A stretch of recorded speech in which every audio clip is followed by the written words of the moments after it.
Welcome to FAB Studio, where your ideas transform into real working applications, powered by AI.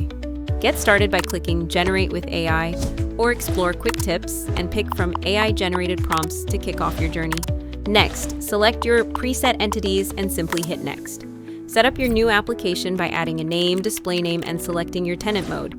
You'll then get a chance to review the information or head into full customization by choosing Custom Tech. In Custom Tech, you can easily select your front-end framework and proceed. Then choose your back-end technology and click Next. Select the database that fits your app needs and continue. Now, define your mobile platform. It's up to you. Once done, review everything in your Custom Tech Summary panel. Then it's time to preview your app. You can simply scan the QR code to see it in action instantly. At any point, revisit and update your tech stack through the dashboard panel or directly in your applications panel. This isn't just app generation.